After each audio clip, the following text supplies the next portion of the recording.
how we met. One, how we met one another. I think have we discussed that? You and me, yeah, we have. Like in between us, yeah, not on a microphone. A microphone.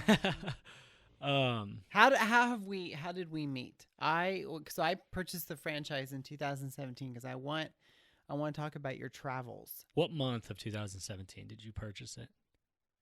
January. And then I met you March, a couple of months. I came in, a couple of months later, and I had one recruiter, one front office coordinator. And the front office coordinator, I was just going to train into being a recruiter. I was like, I need 2 recruiters. And bless her heart, she hated it. And I could tell she hated it, but it was what I needed. And then I remember going to the other recruiter, the male. I went to the male recruiter. I was like, I know the optics of this are going to look bad, but I don't care. At that point, this is my business, and I asked the other recruiter, I said, I need someone with the same work ethic as you and the same positive attitude and just a good person. I will teach them to be a recruiter. Which is about a day's worth of training. It's really not hard. It's not difficult. But can I tell you where I was coming from at that point? Yeah. I had gone to school and gotten a degree, a bachelor's in food science, which is essential. And I did the science. You can go like a business route or you can go science route. I did the science route, which is like chemistry and microbiology of food. And really, I had no fucking idea what I wanted to do. My Uncle Ricky is real high up in this industry, in the science part, and just kind of talked me into it. I was a sophomore in college. It was freshman or summer before my freshman or sophomore year, and I was just like, dude, I don't fucking know what I want to do. So I went into this. I was like, I like food. Like, that was literally all I thought about it. I was like, I like food. I could do food science. You know, why isn't every single person a food scientist? Right. And when I got out of college, I had made the decision to go to culinary school because I really enjoyed cooking. Where'd you go? JCCC. Okay. JCCC, which is one of the top. It's a junior college, and it has like a top 5 culinary school in the country program, which is insane. Yeah. It's got a really nice facility, but I really in my head was just like, I don't know what I want to do. I don't like my degree. I don't like the options available to me. Let's see if I can extend this school portion of my life to give me more time to think. Bad idea, which I would later come find out. I only stayed for a semester, hated working in a restaurant. I had met people in my food science program who had done the opposite. They had done culinary school and then gone on to do food science because the schooling portion of it is so easy. When I was in it in culinary school, food science is like upper level chemistry and microbiology. Yeah, and so I was just like, I was like bored with the classroom stuff. I hated the schedule. I was working in a kitchen at Bristol. I liked the people I worked with. They were all cool. It was a cool experience. I learned how to cook some stuff. But I realized, man, I just like cooking at home. I don't like this environment. I just enjoy cooking, but not for a career. And so I got out of that, and I was like, man, I need a job. Like, I just want a job. I gave up on thinking of like, which path do I want to go? I was like, I just need an income. And I went to one of those like cattle herd calls that they do. Like, they'll bring in like 12 people and give them a presentation on this job. And then this was selling water, like home water filter systems, door to door. Yeah. And I was the only one from my class who came in the second day, like 15 people. And I was the youngest one, clearly. And I ended up doing that for like a month, and I was good at it. It really helped me. Like, I had to go into people's homes and give like this 2.5-hour presentation that they had previously not agreed to, but they had said signed up to win some prize. And this is what they got, was me at their door. And it was all over Kansas City. And I'm talking like some of the shittiest parts of Kansas City that you can find. There were multiple times where I was parked in my car and I would hear gunshots, and then I'd text the guy who was my handler or whatever it was, and I'd be like, hey, I'm not going in, like, this is under a railroad track, like, I'm not going in, it's nighttime. And so I was actually doing really well. I had a kill rate of like 1 out of 3, which is great. It should have amounted to like $1,500 a week. Yeah. I get my first paycheck, which is like 3 weeks into it because I came in the middle of a pay cycle, and it's like it should have been like $4,500 based on the amount that I had sold, and it ends up being like $400, and I was just like gutted, and I was like, "What the fuck is this?" And they were like, "Oh, none of their credit scores went through or something like that." And I was like, "Yeah, no shit, I could have told you that before I stepped in their shithole houses." You know what I mean? And yeah.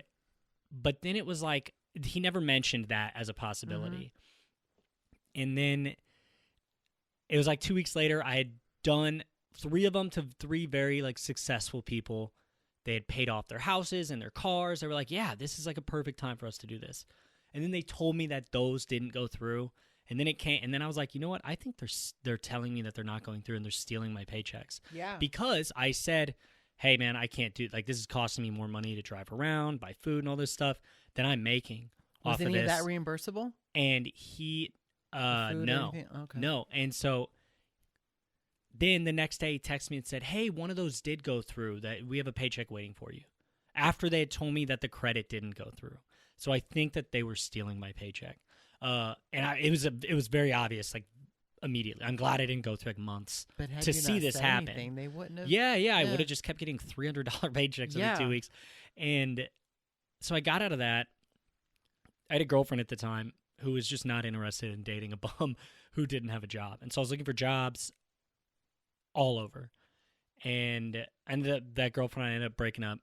And not because of that, but I was like, this isn't going to work out. Yeah. But I texted, we can say his name, Ryan Schmidt, who's one of my oldest friends. When I moved to Kansas City, I met him like within the first year. He was a year older than me, in the same school and everything.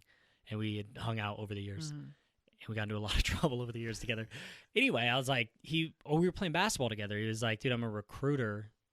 I have jobs at different companies that I find people for," which I had never even thought of. I didn't hear about that. So I went into your building looking. He was going to see if he had a job like on his list that he was trying to fill that maybe I could fill. And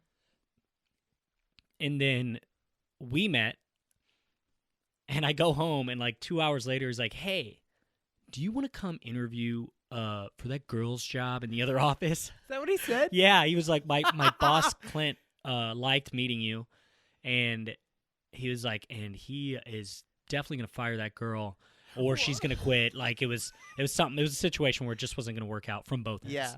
And he was like, he wants to interview for that job, and I was like, yeah, there's windows in that office. I would have my own office and windows with no experience.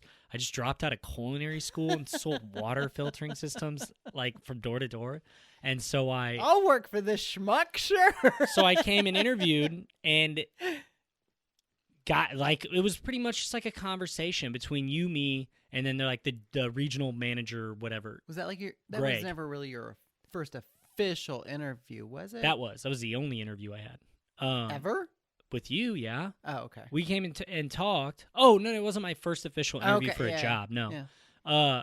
And it was like he was trying to interview me, but you and me ended up just having a conversation for like 2 hours. Pretty much that covered all your bases that you wanted to cover. Yeah. And you hired me like that night.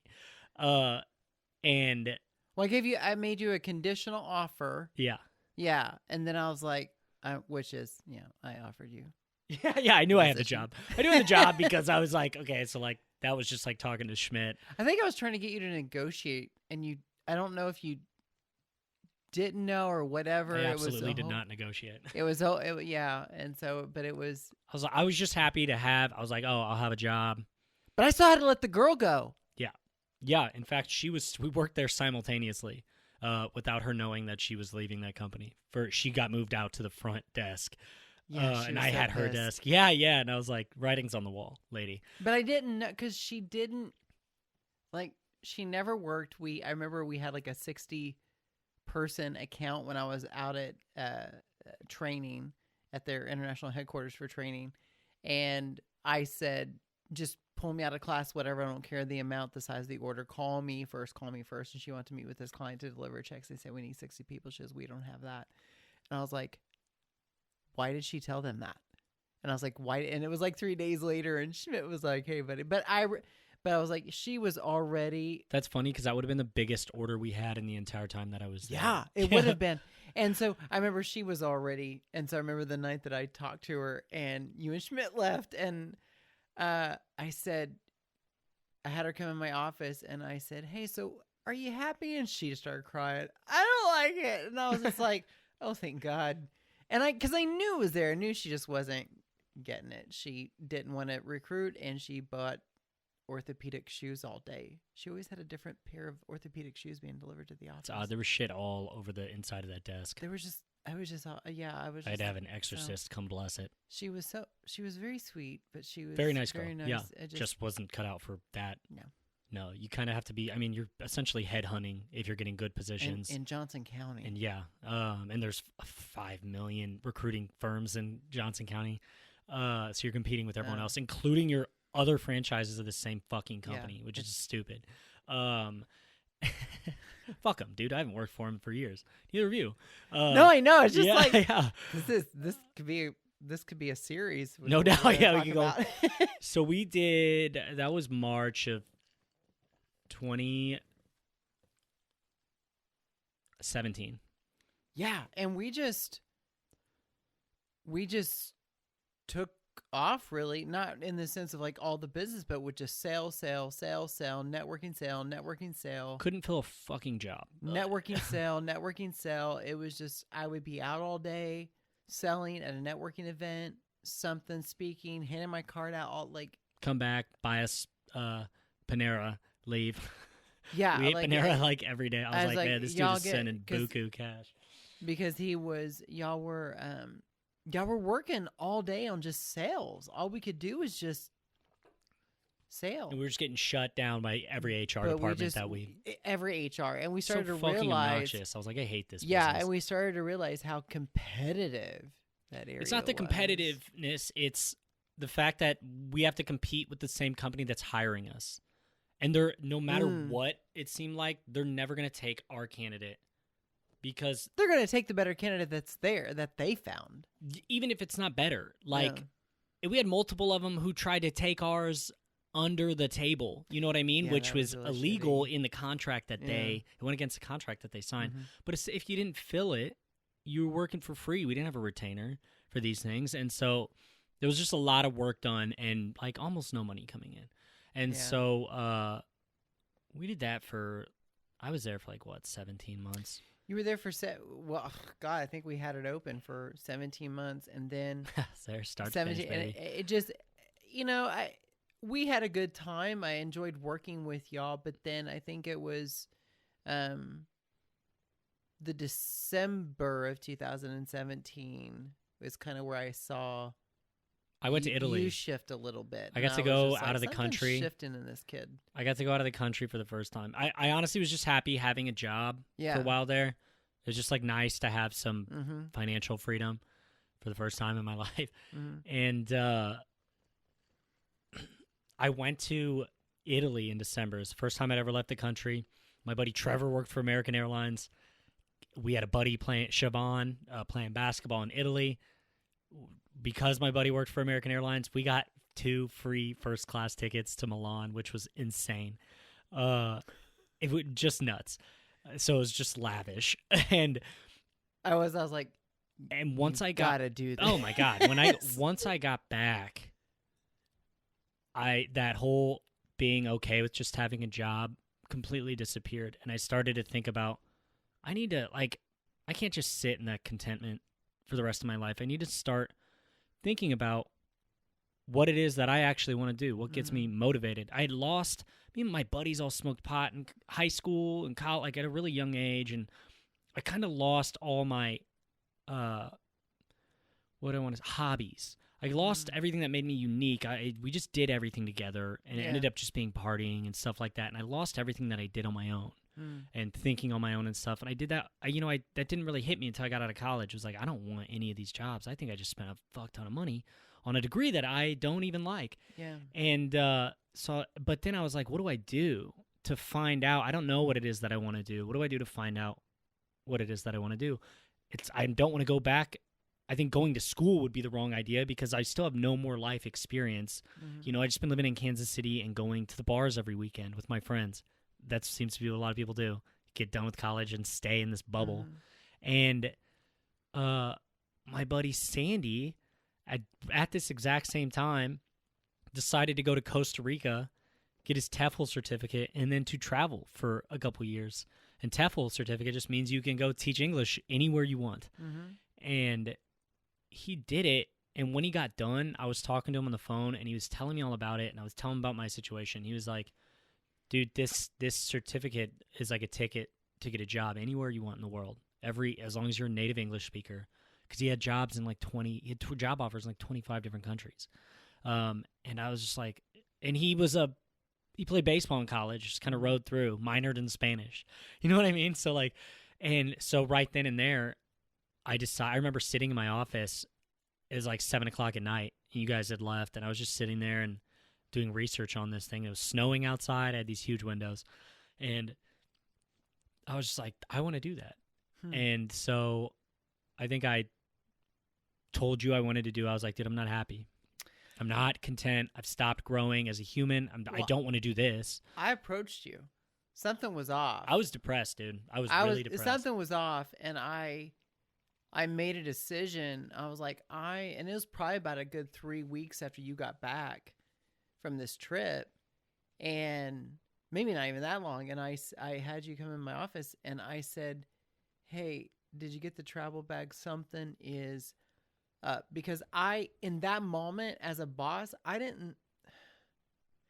couldn't think of my business and be a hypocrite knowing my life experiences and how all the time in our happy hours, I would share with you all of my experiences, and you'd laugh at my stories, all the stuff and everything. And I thought in that moment, and I was like, he wants to go start forming his own stories. He wants to go start experiencing things. I was like, maybe I need life experience. I can't just go to another school. I don't want to read about the experience. I want to go be the experience. Not going to give me any insight into what I want to do. Yeah. Just going and reading a book or sitting in a lecture hall where it's very impersonal. Yeah. You're not really getting life experience.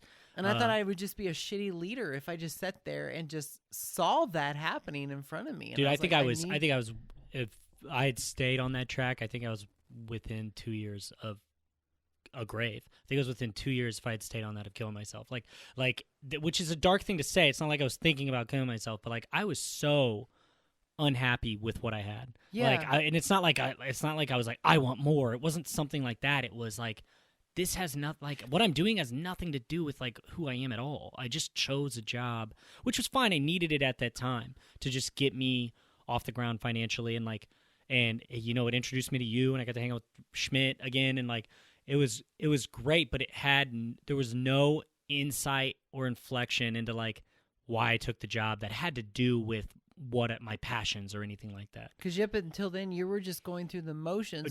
Going through the blueprint motions. Friends, a lot of your friends, I think, because I think there would be times, happy hours, lesson learned with the amount of money that I probably spent for sure. But happy hours with your friends from KU, K-State, whatever. And a lot of them financial planners going off to do their thing. Very a good track record. And it's was it in that moment that you were like, that's not me? And then was it that tug of not the depression, but kind of a little bit of a shame? If I do go down this path, are they going to look like a failure or anything? I could see where that depression and that emotion in that moment. Well, it was, no. So it was more of the opposite with my friends. Mm-hmm. They're all doing, a bunch of them are doing very well. And not all of them stayed in Kansas City. A bunch of them have gone off and done, cool shit.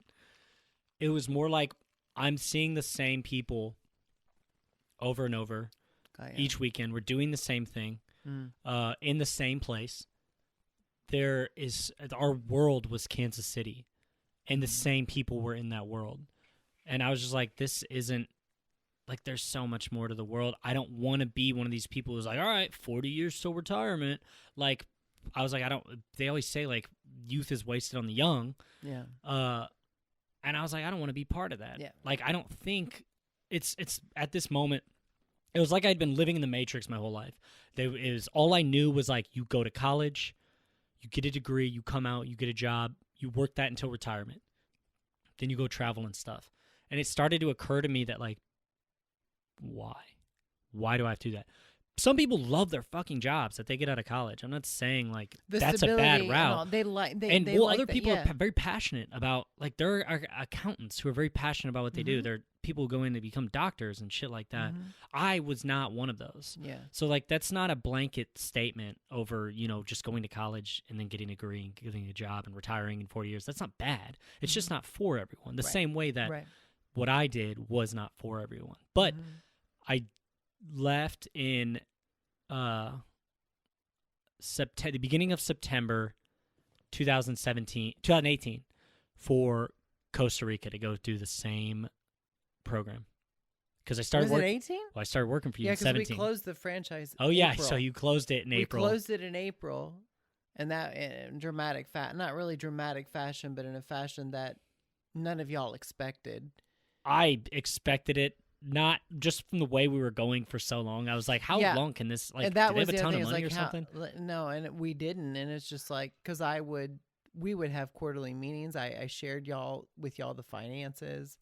I felt like it was very important to be transparent. Like, here's where we're at. This is, you know, but it was not long-term sustainable. And I was starting to see the writing on the wall too. And I knew y'all were smart. Y'all were smart. And so, it's April, and then you worked. I took a 3-month contract with the same company. I took a 1-month contract with the same company at a different location, which ended up being in Manhattan, Kansas, which I went to college. I still had a ton of buddies there. It was like financially, it was like I was at even when I left. Like, I spent the exact same amount of money that I made there, which was just a nightmare. But then I went to work for essentially a competitor, but just in the sales role of it. And that's what I did when I was in Manhattan, just went into the sales role, which I found exponentially easier to do than recruiting. Yeah. Because it was just like, either you have someone who's not willing to do the work, or you're competing against someone who's hired you, which is fucking bullshit. Yeah.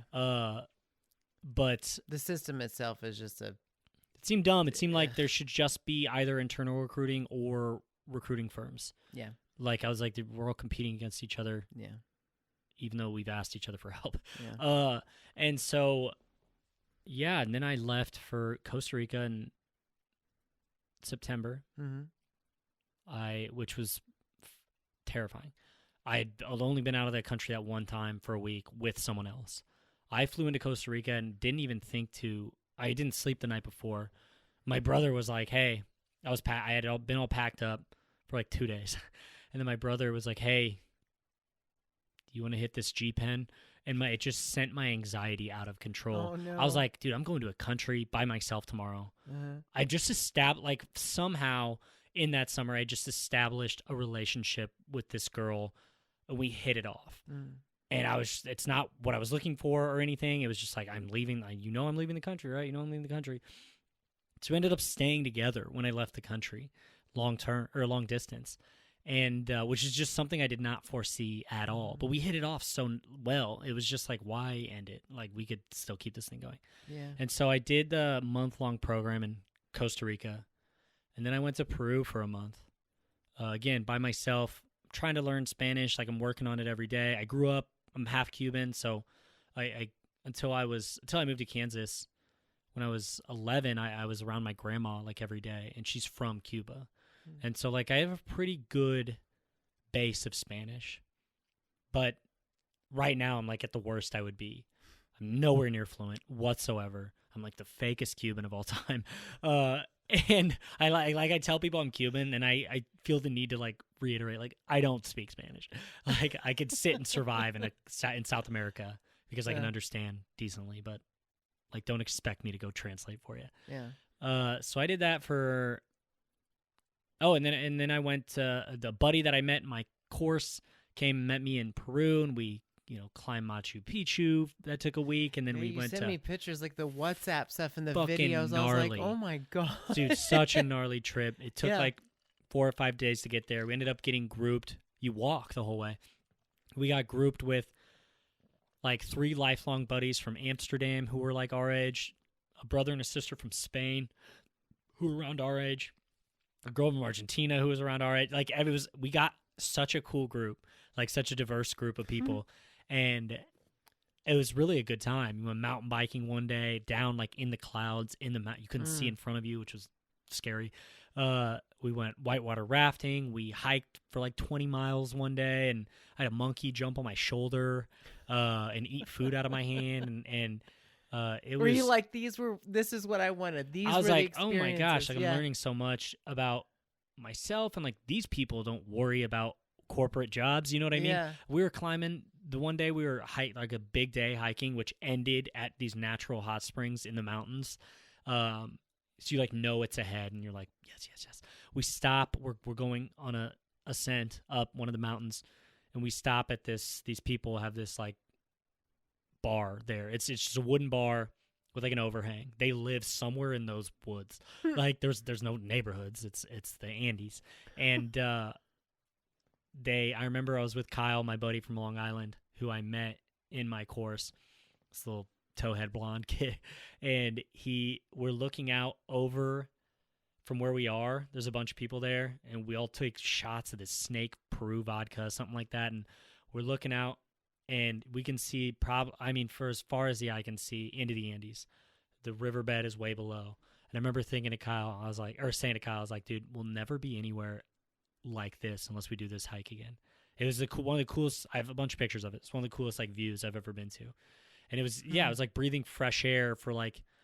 It felt like I was breathing fresh air for like the first time when I got to Costa Rica and like was out of the bubble and the blueprint that I had like kind of locked myself into. Everyone makes choices that like no one like forced me to do it. I'm not like blaming anyone. It's just the world I was raised in, and we went to Ecuador for a couple weeks, climbed Mount Cotopaxi, which is one of the largest active volcanoes in the world. Then he split, and I met with that girl who's my girlfriend now, Piper, in Colombia, and we were there for a week, and I was getting Sandy was right. I had job offers in like 40 countries. I had no experience teaching, but if you're a native English speaker and you have a TEFL certificate, you can get it's a license to travel anywhere you want. Wow. Yeah, and have like an income when you go there. And so I had all these job offers, but most of them were in Asia. And I was in South America. I'd planned on staying in South America for like another 9 months or something like that.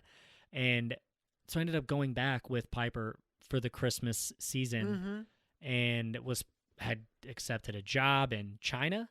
I think I saw you. You just were over north at your of sisters, like Wuhan, just north of there. Yeah, and you were going back. I was going to go to Asia. Yeah. I had not been to Asia yet, and there was something wrong with I don't even have a parking ticket on my record. I've never been arrested for anything, and the visa got denied. And I think it was because the company I was going to work for they were really young, the company. And so they didn't know the proper shit to go through. So my visa got denied after months of waiting and not knowing what was happening. And I was like, fuck. It was like March by this point. I've been waiting for like 4 months. Yeah. And I get an email, or I see another job on there in Bali, Indonesia. And I was like, dude, I've heard good things. It seems like a sweet place. Bali. And I interviewed and accepted the job within a week. I was like, fucking, I need to get out of here. So I left, and I was there for... This was April of 2019. Right, okay, April 2019. Yeah. And I ended up being in Asia for a year. Yeah. Did 6 months in Bali. Went to Malaysia after that. Went to India, went to Nepal, hung out in the Himalayas for 2 months. Yeah. Which was so gnarly. And I could tell you stories for fucking days about all these places. Good. Yeah. And ended up in Korea with Sandy, who was doing a year-long contract in South Korea, in Youngwoo, South Korea. And we were there for a month when the pandemic hit. will like hit. I'd been keeping an eye on it since like November. It was huge news over there, and especially in Nepal. Like, you're right next to China. You're hearing about it. And like a week after I leave Nepal, the airport closes and they shut down the country. And I think it still might be closed, which is nuts because I've been gone for upwards of 18 months. And I go to stay with Sandy in Korea. So you were hearing about it in Nepal. You were in Nepal hearing about it. Yeah. I was in India hearing about it in November of 2019. And I ended up staying with Sandy for a month. It's great. I plan on staying for another 2 months. You can have 3. You can stay on a passport, American passport, for 3 months. It gives you a visa. And I'm going to bed one night. I'm about to fall asleep, and my phone starts ringing. And it's my buddy Trevor, who works for American Airlines, who got me that sweet flight to Italy and back. Yeah, we got to fly first class back, too, from that trip, which was sick. And he's like, yo, how close do you live to an airport? And I was like, what? He's like, when can you get to the airport? And I was like, why? I live nowhere. It's on the other side of the country. I was like, I live nowhere close to an airport. And he goes, our last flight out of Asia is leaving. We just got a memo from our CEO, and we are shutting down all of our flights out of Asia in 12 hours. He was like, we have a flight at this time leaving the Seoul airport. Can you get there? We don't know when we're going to open back up flights. And I was like, what the fuck? I kind of wish I hadn't answered the phone. You know what I mean? Like, I would have stayed because it ended up opening up. I could have left a couple months later. And I pack all my things. I have to wake up Sandy to buy me a bus ticket. I have to take a bus for like 8 hours across the country. Oh, God. Get to the airport. How far of a drive is that? How far of a bus ride is that? 8 hours. I don't know what the length is, but it was like 7 or 8 hours. And I get to the airport. That American flight has been canceled. So I have to buy a United ticket. And the fear was when they cancel it, everyone else is going to follow suit within the next like 24 hours. Right. So I'm at this airport. I don't know if I'm going to get – I buy a United ticket. The only one that day is like 12 hours later. So I'm sitting at the airport all day, like waiting for this flight to get canceled. What is the airport kind of? What's it like? I mean, I've been in Asia for a year now, and for the past 4 months, everyone's been wearing masks. No one's freaking out though because it's not out in the news yet. Right, because I've got this insider. Friend, yeah, and so I made a mistake of just sitting at the airport all day. I didn't have a sip of water or a bite of food, and by the time it's time to get on this plane, it's the first day they're taking temperatures with a guy with the thing reading temperatures. My head is pounding, and I was like, oh, fuck. I've had a history of migraines when I was younger, and when I get a migraine, I get a fever. It's like they accompany each other. If I don't take care of that migraine, like, early, my temperature starts to rise, and I get really sick. It's how I was as a kid. I would get nauseous and throw up. And I'm just under the wire of the temperature thing, but I was like, oh, if this was 20 minutes later, I wouldn't have gotten on this plane. Because we get on the plane. I haven't had a good beer in like a year. It's all light beer over there pretty much, besides India, because Indian pale ales. And they bring around, it's an American, is the flight attendant. And he's like, do you want a beer? And he had IPAs, and I love IPAs. And I just wanted something besides a light beer, and I had 2. I was like, bring me 2. And then in United fashion, they bring around like these homemade tuna sandwiches. Like they look like they were made at home. They were just wrapped, and I ate it because I hadn't eaten anything. Yeah. And lo and behold, like within an hour, my temperature is skyrocketed. This is like the plane is 97% empty. There's really? There's got to be 300 seats on this plane. There had to be less than 30 people on the entire plane. No one knew what was about to happen or what was happening. Besides these people, these were all like Americans. Everyone on this plane was an American getting out. Had y'all discussed or said anything to one another? Somehow they knew, and you could hear. And once we got on the plane, I only had one other family in my section. So I was like lying down, and I was like, this is not good. I don't feel good. So I went to the bathroom, and I ended up in the bathroom for like 1 to 2 hours puking violently. And I know that it's from my migraine because I didn't drink and eat all day.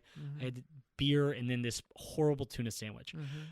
I know it's from that, but we're all leaving an area that has a growing pandemic.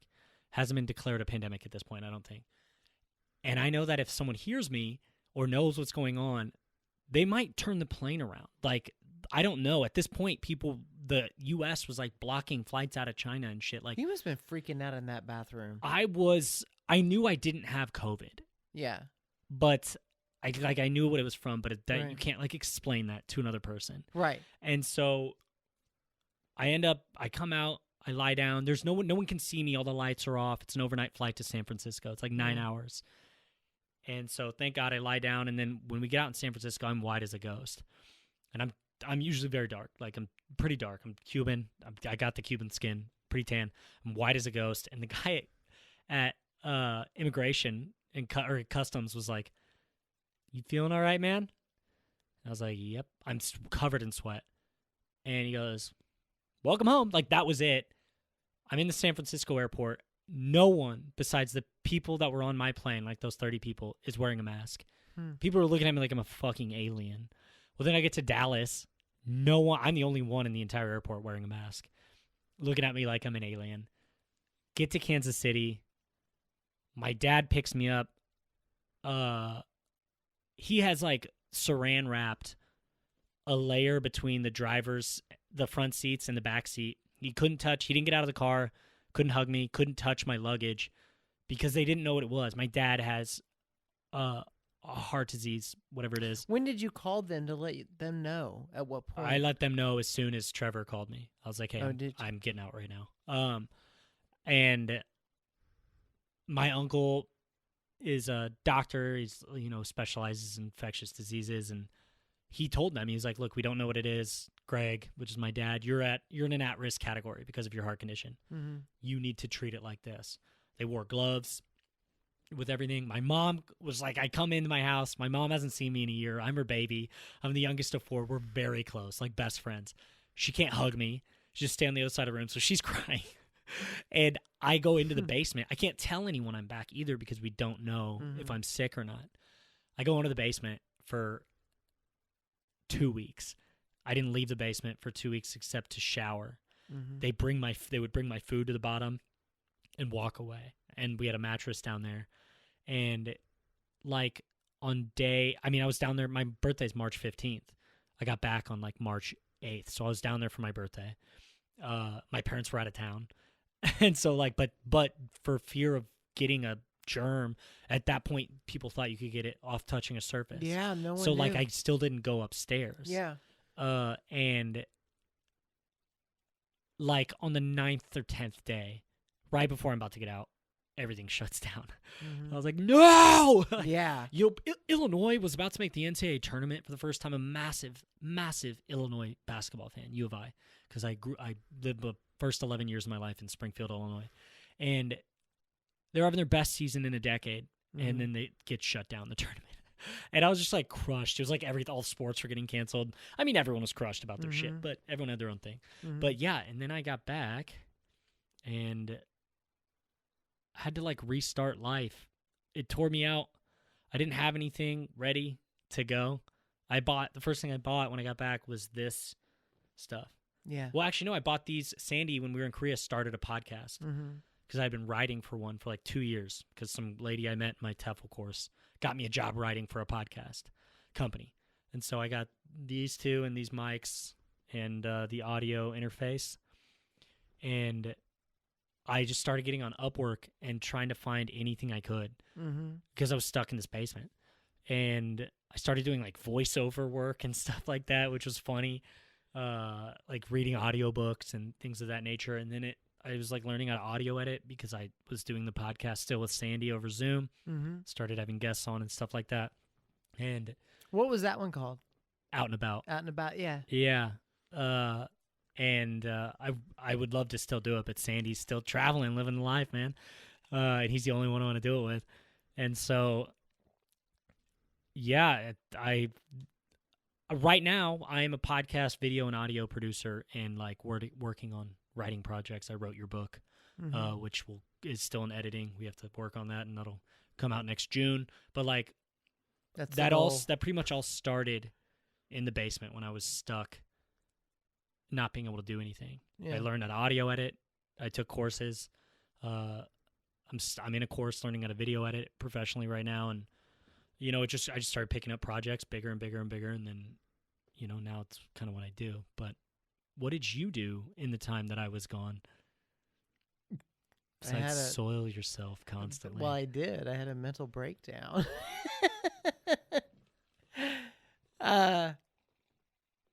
Wow. I think you learned more in that time, certainly, than you did at college. That year in Asia was more life experience than the rest of my life combined. Way more. Dude, there's so many stories within that time period that I could tell you. Like when I was leaving Nepal to go to Korea, so in Malaysia, I'd gotten my wallet stolen. The one day I didn't wear my fucking fanny pack, I got my wallet stolen. And wear your fanny pack. And my parents had just shipped me a new card to Bali because my other one had expired. So that was lost. So what I had to do when I was in Nepal was PayPal my parents, and then they would Western Union wire money to me. There was a Western Union in this small fucking town in Nepal. And that's how I had to do it to survive. And I was teaching remote on my computer. I was teaching Chinese children English. And when I went to leave to go to Korea, people are losing their minds. Like, it's hit this part of the world so much quicker than it did the USA. The whole airport is packed. Everyone's trying to get out. Everyone can see that. And the airport's the size of an elementary school. Like, it's tiny, and it's the biggest. It's in their capital, Kathmandu. Nepal's like a third world country, essentially. And so at the moment that I'm in this packed airport trying to get on a plane to get the fuck out of there, the Chiefs are winning the Super Bowl. Well, I told my dad, I was like, hey, I told my family, guys, make a different text, chat. Don't text me. I want to watch the game. I don't want to know what happens. And right as I'm about to step on this plane, my dad texts, Super Bowl champs, baby. I have not watched a second of that game to this day. I was so upset because, like, I don't want to watch it now. Yeah. And so, damn you. Well, I made the mistake. It was so hectic. I had all this Nepalese money. I didn't have a card that I should have gone and exchanged it. But thinking that I was flying into Thailand first, and then I was going to fly from Thailand, it's only like two borders over, 2 or 3 borders over. I'm thinking they'll definitely exchange it. Well, I get to Thailand, and I can't exchange any of it. They don't exchange Nepalese rupees. So I have no money at all. I've got like a 12-hour layover, but they have water fountains, thank God. And so I'm thinking, well, Seoul is one of the largest airports in the world. They have to exchange this shit. It's like $80 worth of Nepalese rupees, which goes a long way over there. I get to Seoul and they don't exchange it. I have no money. Sandy lives in the middle of the country. I mean, I have to find a way to take a train from where Seoul Airport is into Seoul, two trains, then to a bus station that will take me halfway across the country, and then get a taxi or find his apartment in this city. And I didn't have $1 on me, like no currency. And so I'm talking to Sandy on the phone. I have to convince, there's a young girl about my age. I essentially have to like charm her into letting me down into the train station without money. And she does. And I get down there and I'm talking to Sandy. He's like, okay, I can buy your bus ticket. You have to find a way to get money from someone to buy these 2 train tickets. Because he couldn't buy the train tickets online. Yeah. And I was like, fuck. And I'm talking to him on the phone. Oh, he couldn't go online and do it for you. He could do the bus ticket online. Not the train tickets. And so I was like, fuck. And so I'm sitting down waiting to get on this first train that this girl let me on. So I had to take 3 trains. And there's this guy next to me. And I was having this conversation with Sandy on the phone. And then I look over at him and he's like, I was like, did you hear any of that? And he's like, do you need to borrow a few bucks? And I was like, yeah. He was from Malaysia, or so I can't really remember. No, Belarus. That's where he's from. And he gives me like 80 Korean dollars or something like that, which ends up being like 15 US dollars. And it's just enough to get me on these 2 trains and to the bus, which I take for like 7 hours.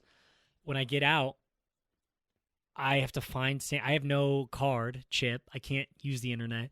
I have to find Sandy's apartment on foot with 2 things of luggage on me, which I did. And then I couldn't get in and I couldn't call him. So I'm outside. I mean, it ends up being like a 20-hour day from the airport. Yeah, it was a nightmare. And so I finally got in, and it was a great month. That month was fucking awesome. I mean, I was hanging out with like one of my best friends in the world. We think very much alike. We're the only 2 of our friends we're in a tight-knit friend group. But we're the only 2 who went and did shit like this. Yeah. Who left the country. But like, that's just one story. Mm-hmm. Like, think about how much life experience I got in that day. I had to go ask people for money at a train station. I had to flirt with a girl who barely spoke English at the Seoul airport. And I really was like, oh my God, please, I'll birth your children, please. Like, I just wanted to be in his apartment so bad. Yeah. But, so I got home after the whole thing and just had to figure it out from there. Pretty much. It was gnarly. Because when I came back, I'd broken up. The girl and I had agreed to break up when I left to Asia. And I was like, you know what? If it's meant to be, it's meant to be. My parents went to college in 2 different parts of the country, and they didn't have Instagram or anything like that, and they wound up together. I was like, if it's meant to be, it's meant to be. Yeah. And we did get back together eventually. But I was just trying to figure it out there for a few months, and I mean, I'm looking at shit jobs again. I was like, fuck, I'm going to take a job I hate. Well, my aunt hits me up, and she says, hey, can you help my son? She's like my step aunt, I guess, but she's been around for a long time. Yeah. Ricky's wife. Yeah. And she's like, my son is moving from Nebraska to Aspen, right outside Aspen. Can you help us move a bunch of his stuff? Well, he's moving from Chicago, but she lives in Nebraska, and they sold a ranch in Nebraska, so she's moving all of her stuff to Aspen. And when I get to Omaha, it was right outside of Omaha, she tosses me the keys to her huge RV. And she says, by the way, you're driving this to Aspen from Omaha. I'd never driven an RV. That's a 2-day trip. And it's a 2-day trip if you don't do it all at once. Yeah. And I was like, fuck. But the other, like, my step cousin and his buddy who would come to drive, they're driving U-Hauls. So it's either I drive a U-Haul or I drive this RV. And I was like, fuck it, I'll drive the RV. Mm-hmm. It's like looking through and driving that through Colorado. It's like looking through a widescreen, high definition TV with a bunch of dead bugs on it. And I end up staying. We move him into this gorgeous mansion up in in Snowmass, right outside of Aspen. And it's gorgeous. And we end up staying there I stayed for a month. And it was one of the coolest months of my life. I mean, talk about life experience. And he's, I was thankful. He's a very successful guy, and he was paying for everything. I didn't have an income. I was still teaching. Well, that's when I stopped teaching. I couldn't get service up there. They didn't have any Wi-Fi for the first month. Oh, shit. Yeah. And so I did that, and I'm leaving in a few days. My aunt, who was going to live on that RV on that land, said, I think I'm going to get rid of this RV and get a new one, because it was from 1976 or some shit. She, in a room full of people, was like, do you want it? To me. And everyone stops talking and looks over because they all want it. An RV? And I was like, I'll buy it from you. I didn't want to seem like a cheap asshole. Yeah. Even though I had no money. I was giving her an empty offer, and she was like, no, I was gonna dump it anyway. Signs over the deed to this RV to me right there. And I went from having to go back home and look for shit jobs, or not shit jobs, but jobs I didn't want. Or I could let the adventure continue. So I called one of my best friends and was like, Aunt Susan, he knows my family. I was like, Aunt Susan just gave me an RV, and he was like, come pick me up. And that's what I did. And we ended up going on a 2-month, me, him, and another dude, 2-month RV trip, 6,000 miles through the northeast portion of the country. And the RV broke down, and right outside of DC, the transmission went out. And there was a reason she was about to dump this thing. Yeah. But we got, and so I had to leave it there and sell the corpse, essentially. Yeah. Which is funny because it broke down before we had a chance to empty out the tanks. So it was just full of shit.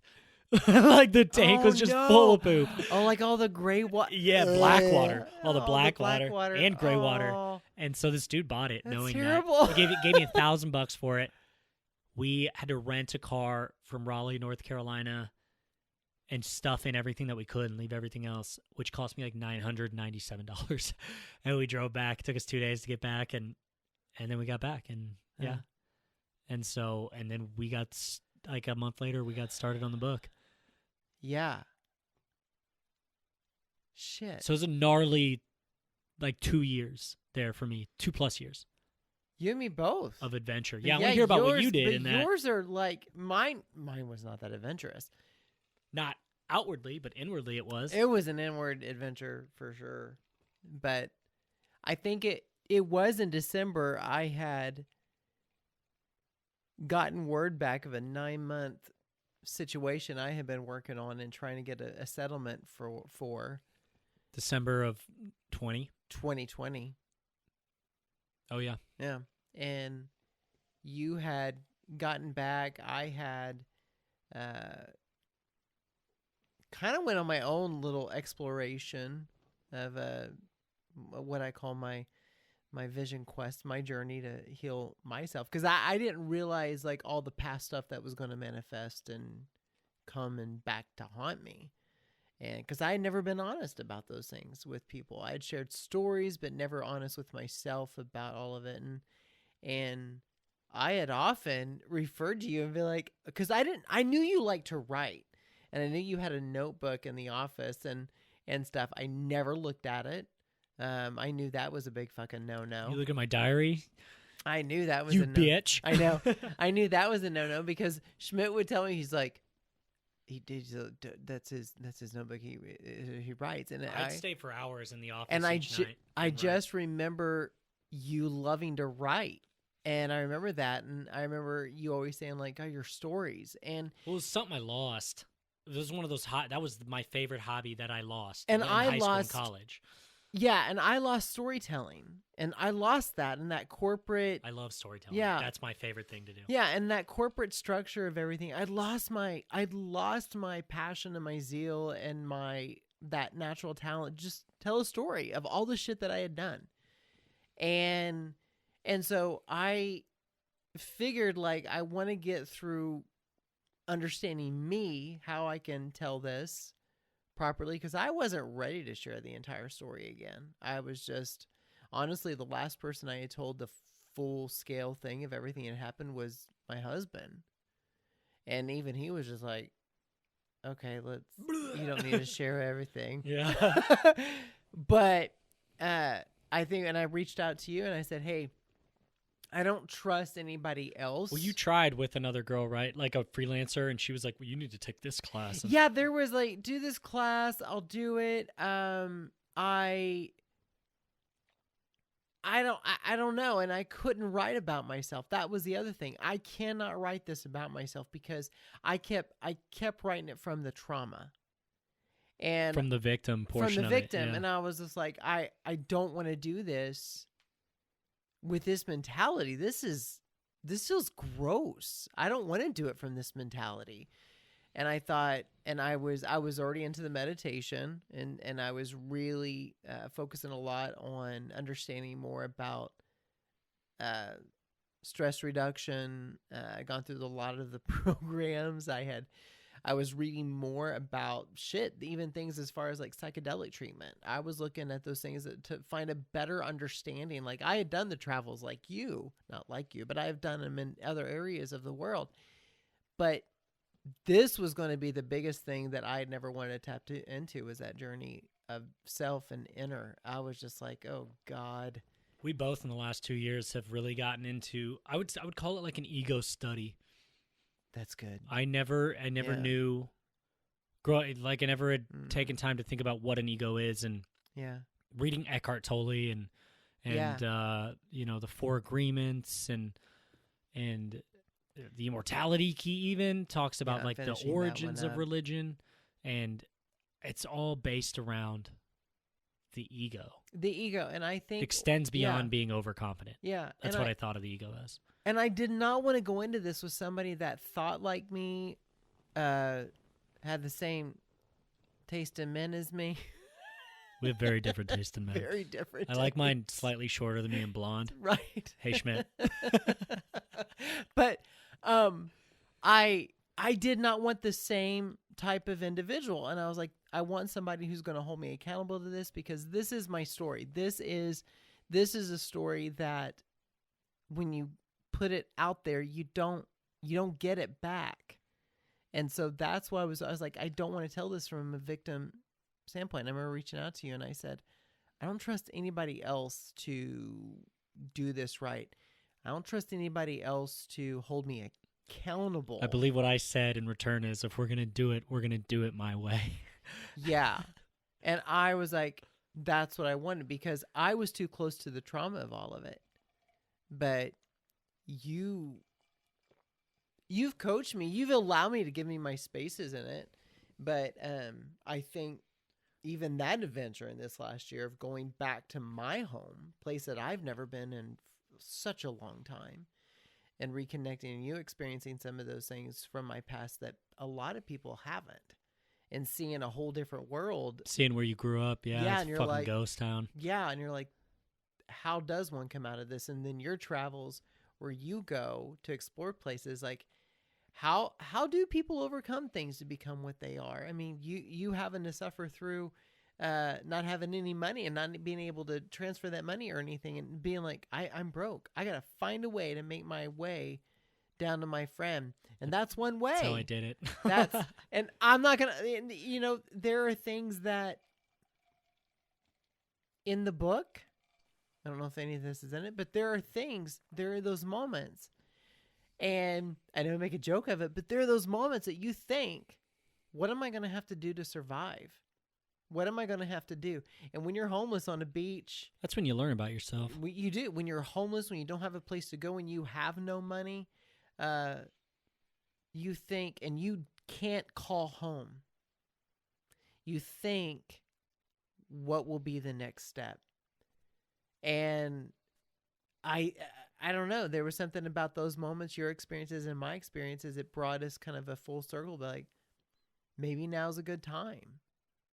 And now having these conversations, these realness stories of... And I was definitely like better prepared, because it wasn't the first time you asked me to write it. It's not the first. It's probably the third time you had brought it up on a serious notion, and I had rediscovered my love of not just writing but storytelling as well. It was my favorite thing to do. I've had friends tell me, like, I think it's a gift you were born with, and I'm like, yeah, you know what it is. It is a gift. And so I was almost a year into my recording and storytelling on a microphone journey. And so we recorded like 30 to 50 hours of just interview. You just told me stories, hundreds of stories. And I took it from there to write it to about 100,000 words. And I cut a lot out, and we still have to cut a lot out. But yeah, like it's pretty cool. Like, what did you learn? We wrote a book. What did you learn about me? Because we didn't work this closely together at the office. I didn't know 90% of the shit that you. What did you learn about me? And I'll tell you what I learned about you. I didn't know. I mean, it was like strictly from like a detail standpoint. You tell everything. I didn't know.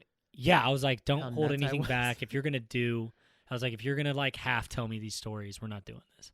I was like, you tell me the hard shit. It doesn't matter if you have to cry. I came here every day for like 40 days, and we had some drinks, and you told stories for a couple hours a day, a couple hours a night. And, I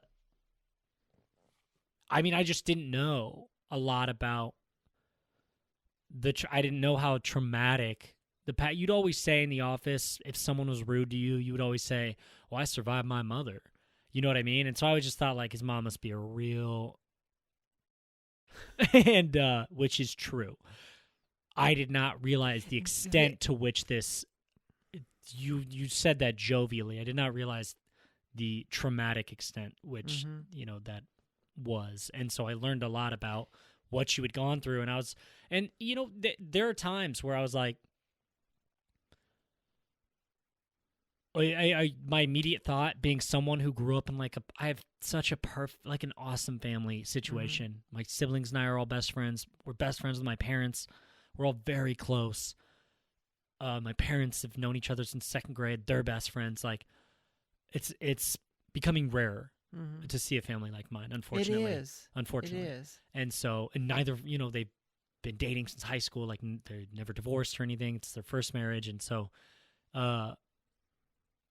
coming from that, where I really never had to go through anything in my life that was that traumatic. I mean, the worst thing that happens to anyone is the worst thing that's ever happened to them. Yeah. You know what I mean? It's got a similar... Point. Yes.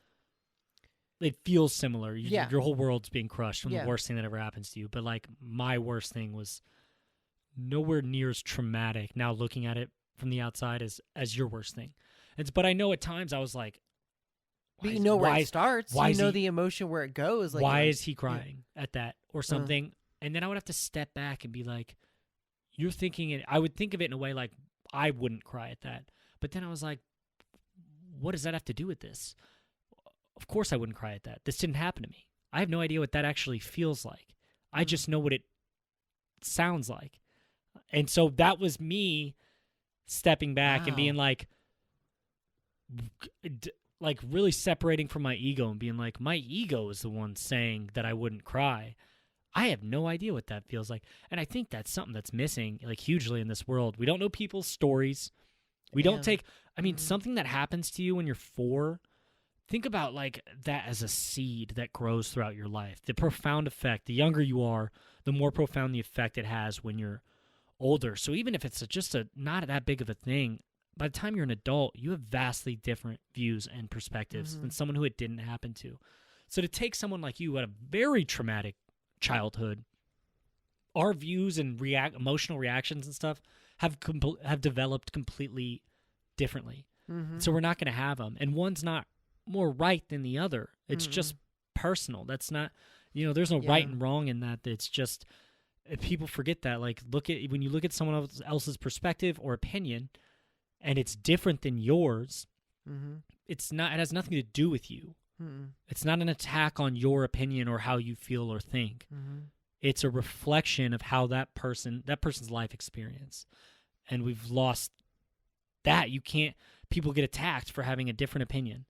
And it's just come on, it has, don't attack them. It's not personal to you. It's personal to them. An opinion is, and people take other people's opinions so personally, and you shouldn't be able to do that. No, unless it's directly about you. No, and I that's something I think I've learned with you and my husband. I think with my husband, because you and him come from very similar family dynamics. His family, his brothers, his sisters, very close. His family, they're all around. So when you talk about that rareness, that is something that I see those similarities with his family and certainly your family. And one thing that I had to really learn was I saw how my trauma, if I thought, well, Nico doesn't get it, or if he questions why are you crying, or is that upset, or whatever, it would have been very easy in that moment to say, you just don't get it, right?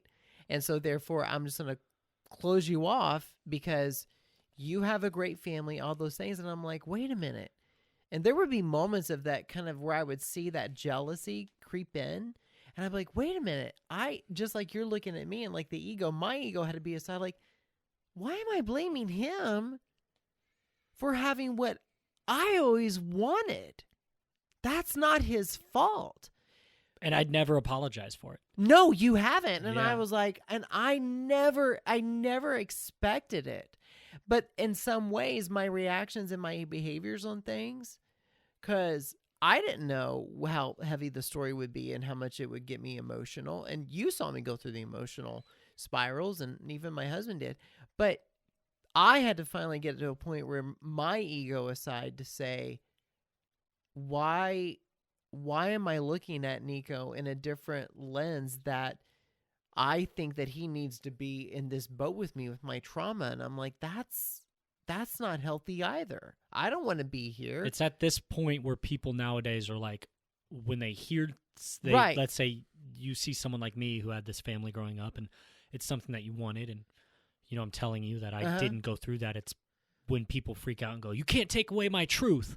You know what I mean? Yeah. Or they immediately say, well, you just come from privilege. And it's like, and fuck you. Yeah. Right? And it's Stop like telling me I'm fucking privileged. Eat shit. And the conversation here between you and I now is we saw each other. We had to put our egos aside in so many ways, because I could have seen you as something totally different. You don't get me. You don't get me. Blah, blah, blah. I was like, that's not healthy in the situation or relationship. And I know Nico's heart. I know his kindness. And that's good enough. Like the heart, kindness, the way that he holds me accountable in this space is my friendship. I will hold him accountable in this space as a friendship. Why do I need him to change his current perspective in order to understand me? And why would he doesn't ask for the same of me? So there we can be in that space together and just be friends. And it's funny, like on the way here I was listening to a podcast and it was Rogan and he was talking about this exact same thing. And he was like, you can have a neighbor who is super far right, but he could be a really good friend. Yeah. You could have a neighbor who is super far left. He could be a really good friend. And it's like, you can't let like these differences in opinions and views, you can't attach that to someone's ability to be a good person. You know what I mean? You might disagree wholeheartedly with someone's political views or non-political views. That doesn't mean you two can't be friends. And you can't like get along and spend time with each other and agree to disagree. The ability to agree to disagree is being taken away. You know, being disagreeable is now seen as like not just annoying, but now it's an offense. You know what I mean? You can't be disagreeable at all. And it's like, where would we be if we just constantly agreed with everything? Scientific theory would have never advanced at all if they just agreed with each other. Right. You know what I mean? It's just like, how stupid are people that you just, you know, you hear something other than what you believe and you just perceive it as a personal attack. Stop taking everything so personal. And we take it as an attack, and I took it as an attack, and I definitely have throughout my life. Because there's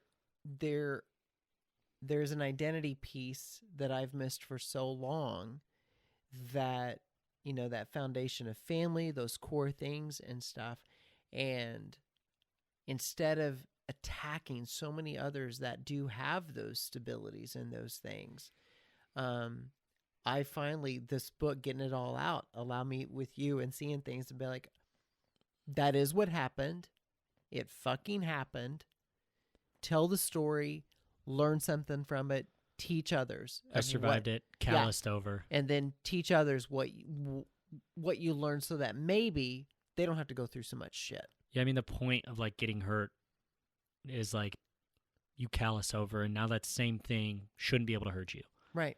And, you know, you can't, not you, but like if you constantly live as a victim, you're just constantly letting that same thing hurt you. Yeah.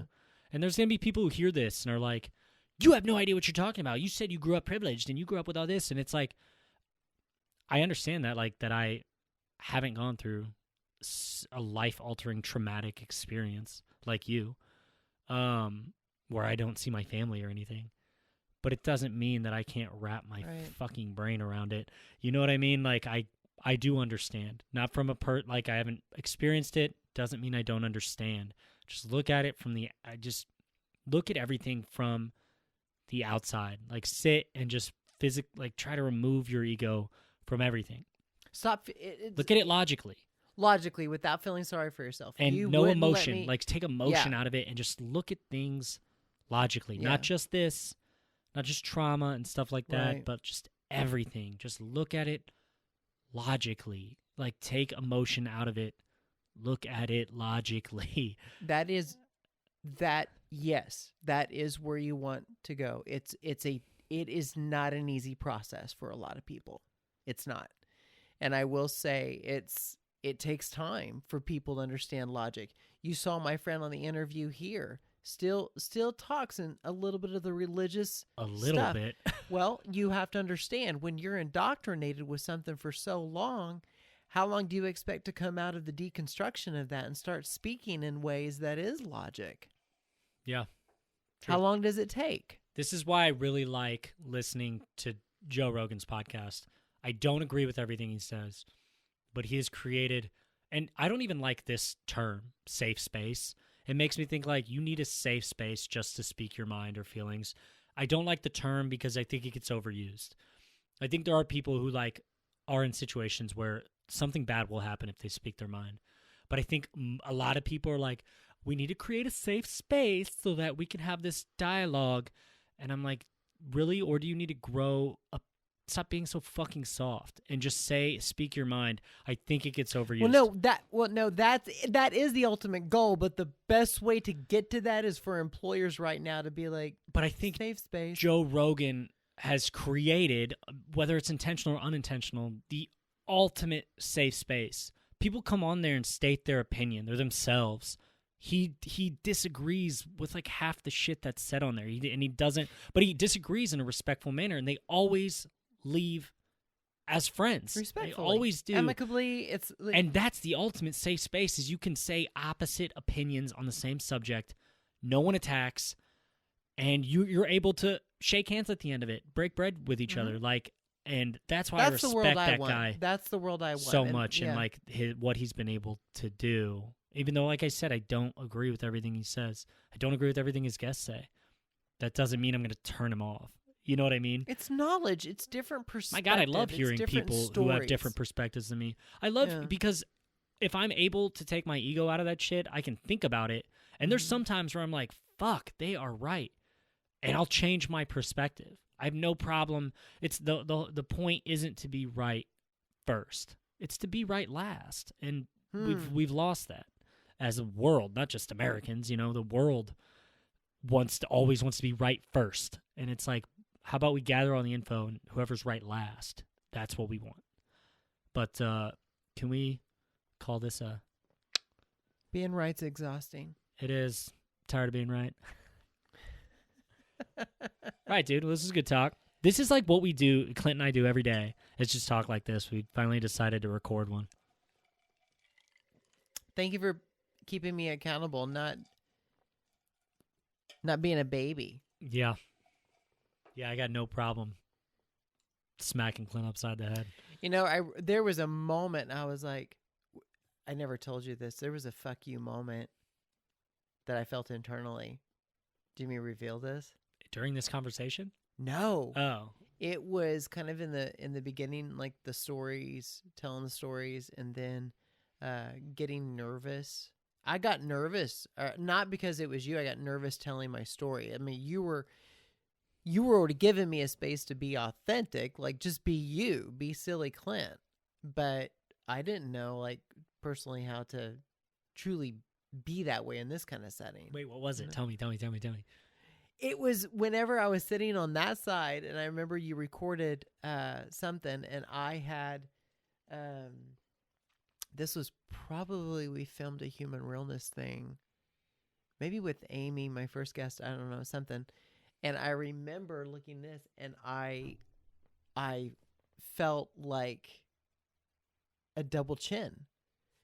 And this is not a fat shaming, but I remember looking at that and starting to do the work of myself and working through all this emotion and things, what I had to get back into, what's my purpose, what am I meant to do, do I stay in my current career, where's this going?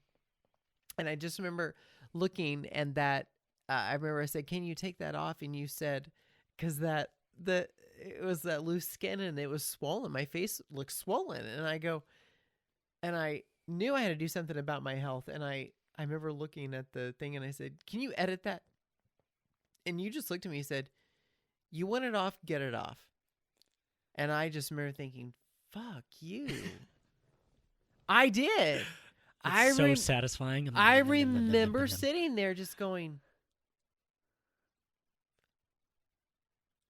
It's probably on the recording me going. It's no one ever likes hearing the truth. And no one does. No. And I was just like, and I started to find out with you. It's like, this truth is like, there's no better way, just the truth. And I was like, but after that, guess what started happening? You start working out. And I started going running. And I started finding my rhythm in running and stuff. And now how do you feel? A lot better, right? A lot better. Yeah, you're not swollen. Not swollen, and I have I feel better. I feel like I look better. Not in a vanity sense, but I'm more comfortable in my body. Yeah. But I just remember that little statement. I go, you fucking twit.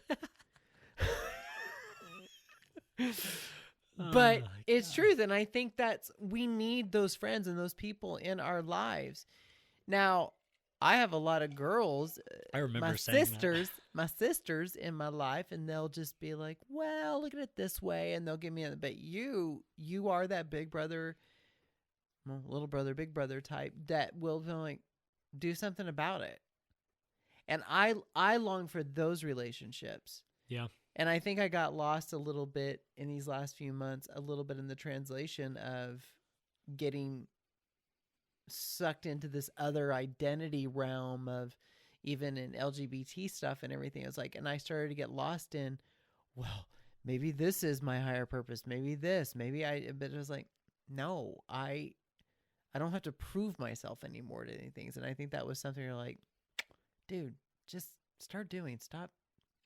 I believe I said absolutely not. If you want it off, take it off. Yeah. Because I'd like for there to be no fluff in this friendship. And there isn't, No fluff. Cool. Well, what do we call that a day? See ya. Yeah. Peace. Peace.